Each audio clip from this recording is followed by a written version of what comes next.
Hi guys, magandang araw sa inyong lahat, no? Ma'am, sir, kumusta kayong lahat dyan? Nakakatapos ko lang manood nitong latest vlog ni Sir Edito, no? Kung saan binisita nila ulit kasama si Nanay Lorna at si Ninita, yung isang apo ni Nanay Lorna, no? Na anak ni Ate Nida. Kasi itong anak ni Ate Nida, guys, may bukol sa hita at laging sumasakit at lumiliit na yung paa niya, yung kaliwang paa niya, no?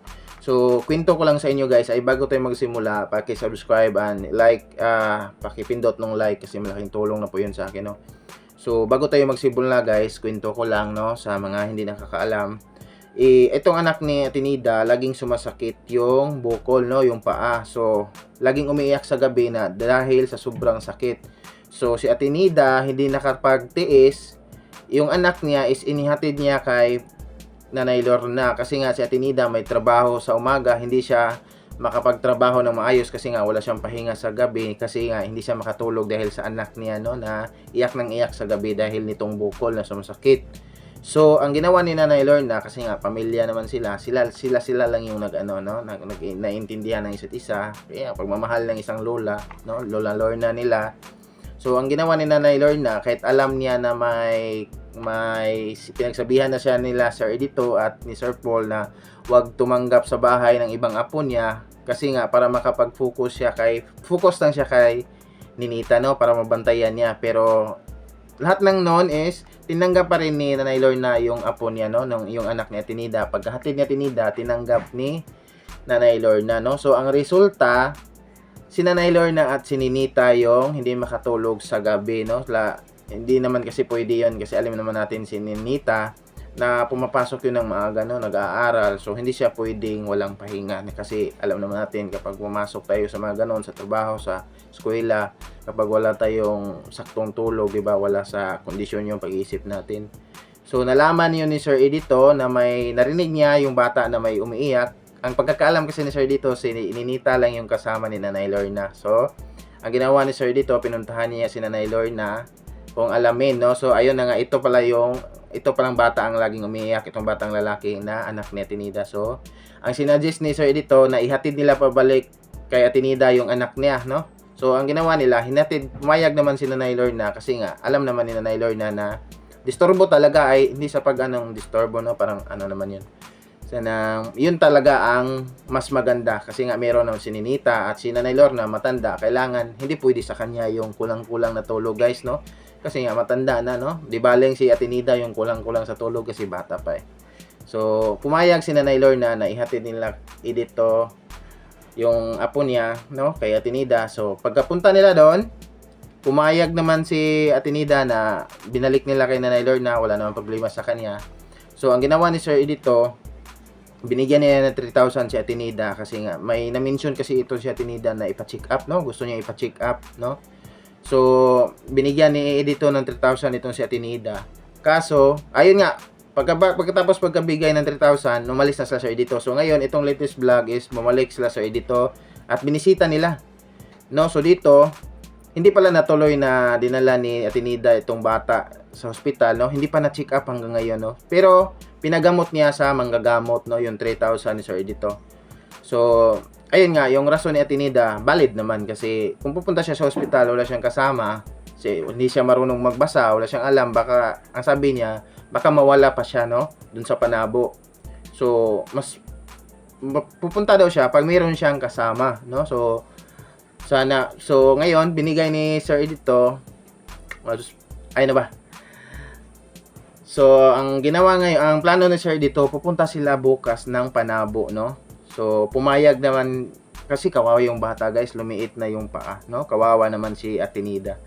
So ang daming anak ni Atinida, no. Ang ganda-ganda po, mga curly hair, mga natural ba, no. Single mom, single parent kasi siya, guys, no. Kailangan din niya ng tulong. So hindi sa mga negatibo yung mga komento dyan, pero hindi talaga, makikita naman talaga natin na kailangan din ng tulong. Ang liit-liit pa, no, tapos wala na siyang asawa, siya lang yung tumataguyod sa mga anak niya, no. So kailangan niya ng tulong, hindi sa pag nga sabi niyo dyan ay inaasa lahat, hindi. Kailangan niya talaga ng tulong, no, hindi siya nagpaka So mabuti naman kasi nagsuggest si Sir Edito na dadalhin nila kasi may nagpadala guys, no? Maraming salamat. Ano yun? Tita Roseros, no? Nagpadala ng 3,000 no kay Sir Paul at yung pera pinadala kay Sir Paul. So pinadala naman ni Sir Paul kay Edito. So ayun na nga, binigay na ni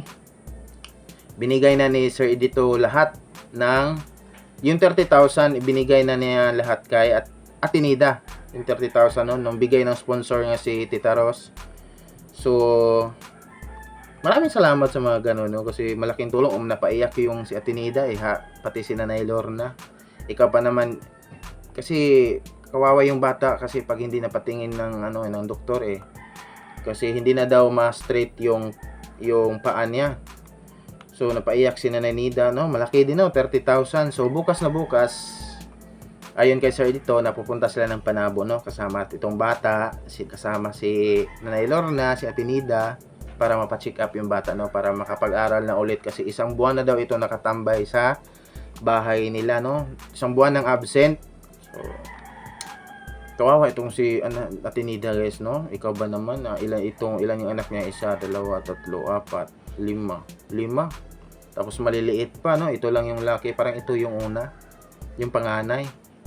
So may nag-comment kasi, binigay kasi lahat ni Sir Edito kay Atenida yung 30,000, no? Nabigay na sponsor. So maraming nag-comment dito na hindi nagustuhan na binigay lahat yung pera. Ang sabi dito, may nag-comment dito, dapat Edito ikaw humawak para sa gamot niya. May mga gamot yan, baka saan lang.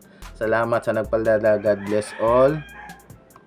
Dito guys, may nag-comment dito dapat din tulungan ang anak ni Nanay Lorna kasi siya lang din mag-isa nagtaguyod sa mga anak niya. Wala na siyang asawa, kawawa naman din. Totoo, kailangan din niya talaga ng tulong. Hindi sa na nagdrama siya para nasanay ng tulong. Totoo na yan talaga guys, wala na yung halong. Ikaw ba naman wala kang patay na yung asawa mo, tapos 5 anak mo, babae ka pa. Hindi mo kaya yung mabibigat na trabaho. Ikaw lang mag-isang tumataguyod sa 5 mong anak, maliliit pa. So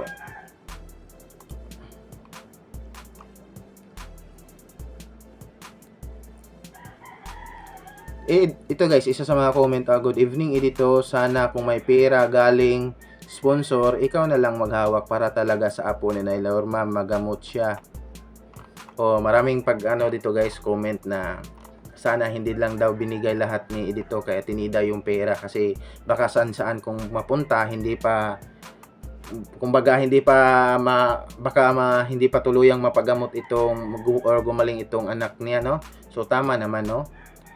Tama, mas mabuti yun, hindi sa na walang tiwala dito kay Atenida, pero alam naman natin sila no, na maraming mga sa paligid, mga tentasyon. So mas mabuti na lang na siguro yung ganon, pero si Sir Edito ibinigay niya lahat. So may tiwala naman siguro si Sir Edito, no? Medyo sila kilala na din niya ito baka may din si Edito, kilala na niya ito si Atenida na hindi yung tipong babae na gano'n na kung ano-ano na lang yung inaano sa pera. Kaya pinagkitiwala niya talaga ng kasi yung ibang mga yung tulugan ng PB team, yung ipinahala ni Sir Paul kasi ito yung pamimigay is may iba doon na si Sir Edito talaga mismo yung magsabi na hindi ko to ibigay sa iyo lahat ha, bali ano lang, pag maubos na bigay ko sa iyo, pag na kasi hindi niya ibigay yung lahat kasi nga baka saan mapunta, no? So mga kakilala lang naman ito ni Edito, so kilala na niya, kilatis na ni Edito itong mga taong ito. So siguro kaya binigay niya 30,000 kay Atenida kasi nga hindi ganoon si Atenida, no? Na alam ni Sir Edito na gagamitin ni Atenida sa tama yung pera, no? So hopefully gagaling na yung apo ni Nanay Lorna kasi kawawa na siya pang panganay. Siya lang yung pwede nang katuwang kay Atenida sa mga trabaho kasi lalaki siya, no? Lalaki yung panganay ni Atenida. Ito parang yung mga kapatid niya, yung 4 mga babae. Parang siya lang yung lalaki, no? So sana gumaling na siya, no? At maraming salamat pala sa sponsor kay Tita Ros. Napaiyak talaga si Atenida. Sobrang naawa ko kay Atenida, guys. Imagine, ikaw lang yung tumataguyod sa maliliit mong anak kasi patay na asawa mo.